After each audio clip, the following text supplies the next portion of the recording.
They say if you drive down Route 66 late at night, past the old desert towns long forgotten, you might see her.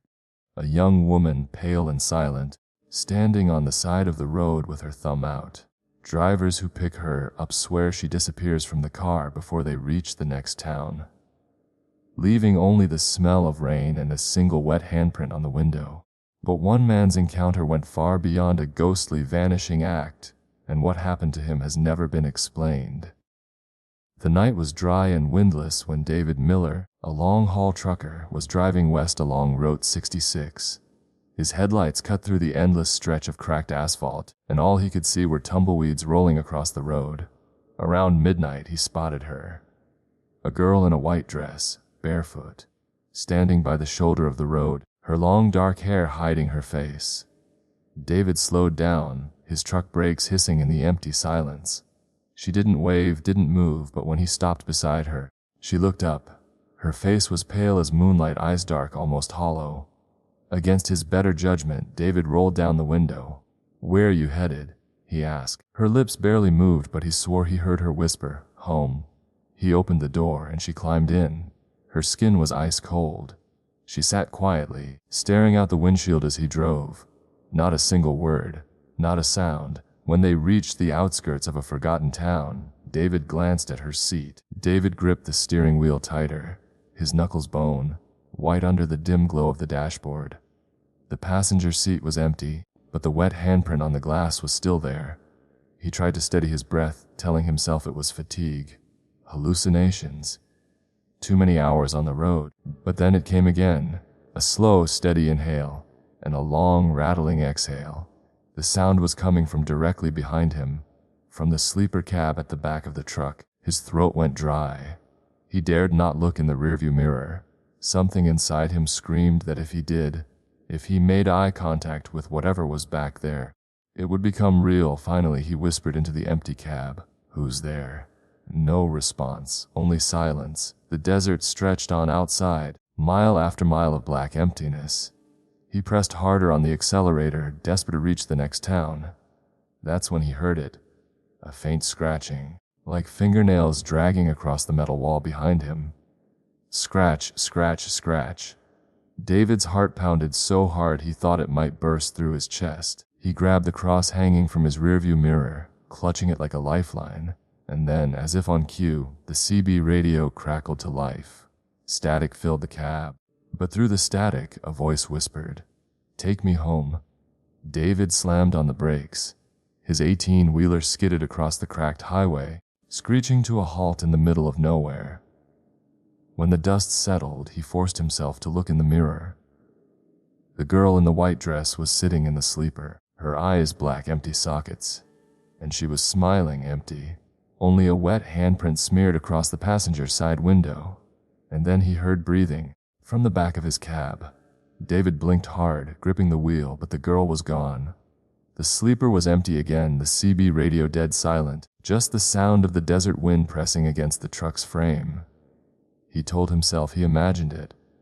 That exhaustion had tricked his mind, but when he finally pulled into a diner in the next town, the waitress noticed something that made his blood run cold. "Truckin' late, huh?" she said, pouring him coffee. Then her eyes shifted to the passenger window. "You've got a handprint there. Looks fresh. Rainwater maybe, but it hasn't rained out here in weeks." David didn't respond, he just stared at the glass. The same wet handprint, still there. That's when the waitress leaned closer, lowering her voice. "You didn't pick anyone up, did you?" David's heart skipped. "Why?" Her face turned pale. "Because if you did, you ain't the first." She told him the story locals had whispered for decades. Back in the 1950s, a young woman was killed along that same stretch of Route 66. Some say she was walking home from a dance when a drunk driver struck her. Others insist she was a runaway, abandoned by her date, who vanished into the desert. But the one thing every version agreed on was this: she never made it home. And since then, truckers, travelers, and even cops have reported seeing her. A pale woman in a white dress, thumbing for rides late at night. Some claim she simply disappears. Others say she climbs into the back seat. And if she does, you're marked. Within a week, the driver goes missing. Their trucks found abandoned by the roadside, engines still running, no sign of the driver. David's hand trembled around his coffee cup. The waitress leaned even closer and whispered, "They call her the hitchhiker bride. And if she rode with you, she'll follow you. Until you take her home. Take me home, Ma." David dropped the cup. Coffee splattered across the counter. Because that same voice was echoing from the diner's bathroom. David sat frozen in the diner booth, the waitress staring at him with wide, nervous eyes. The voice from the bathroom faded into silence, but he couldn't shake the sound of those words. Take me home. He tried to convince himself he was losing his mind, that the long hours, the empty desert, and the endless monotony of the road had gotten to him. But when he stepped back outside, his stomach turned. On the side of his truck, smeared across the metal in dripping wet streaks, were more handprints. Dozens of them, as if someone had been climbing, clawing, dragging themselves along the trailer. And yet there hadn't been a single cloud in the sky for weeks. David wanted to run, to get in the truck and drive as far as he could from this cursed stretch of Route 66. But before he left, the waitress pressed something into his hand, an old newspaper clipping. The headline read, "Local bride to be killed on highway, case still unsolved." The yellowed photo showed the same girl he'd seen on the roadside. The same pale face, the same long, dark hair. Her name was Clara Hensley. She had disappeared in 1952, the night before her wedding. Some say she was abducted. Others believed she was killed by someone she trusted. But her body was never found. And she wasn't the only one. The article went on to mention 2 other truckers who vanished on the same stretch of road in the 1970s, both after reporting strange lights and hitchhikers. Their rigs were discovered days later, engines humming, headlights still on, but no drivers. David's hands shook as he read. He dropped the clipping and hurried back to his truck, desperate to leave. But when he opened the cab door, the air inside was ice cold. His breath came out in white clouds, frosting the windshield. On the driver's seat was a single item that hadn't been there before. A torn, blood-stained piece of lace from a wedding dress, and scrawled across it, in something dark and wet, were the words, "Take me home." David slammed the truck door shut, his heart pounding so loud it drowned out the engine's hum. He pressed the accelerator hard, desperate to put miles between himself and that cursed diner, between himself and the thing that was hunting him. But no matter how far he drove, the desert didn't change. The same dead trees, the same abandoned gas stations, the same endless black ribbon of road, and in his mirrors those lights. 2 glowing orbs of headlights following him, always at the same distance, never getting closer, never falling back. His radio crackled again. Static filled the cab, drowning out his breath. And then, that same voice whispered through the noise, "You can't leave me here, take me home." David gritted his teeth, gripping the wheel until his hands bled against the leather. "What do you want from me?" he shouted. His voice cracked in the empty cab, and that's when she appeared. Not on the roadside this time, not in the sleeper, but in the passenger seat. Her white dress was torn, stained with something dark.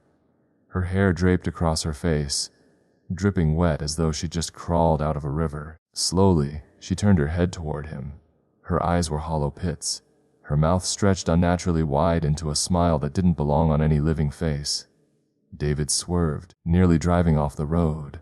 He blinked hard and she was gone. But in her place, across the windshield, appeared words scrawled in condensation. Letters forming slowly, as if drawn by an invisible hand. Almost home. David's headlights flickered. His truck engine sputtered. And ahead of him, in the distance, he saw something impossible. The outline of a small white house, its porch light glowing faintly. A figure standing in the doorway, waiting. He'd been driving Route 66 his entire life. And he knew there was no house out here. David's truck rumbled toward the faint glow of the house, his chest heaving as sweat dripped down his temples. Every instinct told him to stop, to turn around, to run. But the wheel seemed to move on its own, as if something else was guiding him. The house grew clearer with every mile. White paint peeling from the wood, a broken swing hanging from the porch, and in the doorway a woman, her pale dress fluttering in a wind that wasn't there.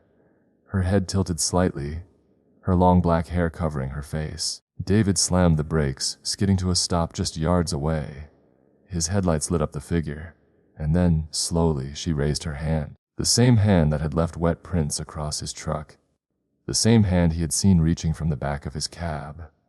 "Take me home," she whispered. Before David could move, the passenger door creaked open on its own. The cold rushed in, wrapping around him like a drowning tide. His chest tightened. His vision blurred.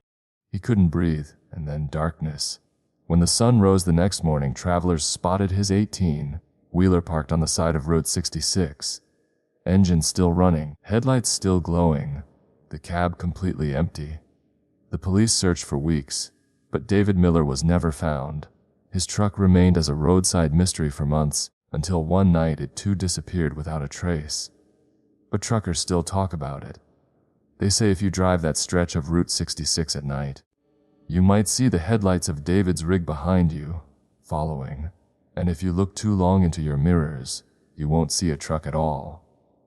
You'll see a girl in white, sitting in your back seat smiling. "Take me home."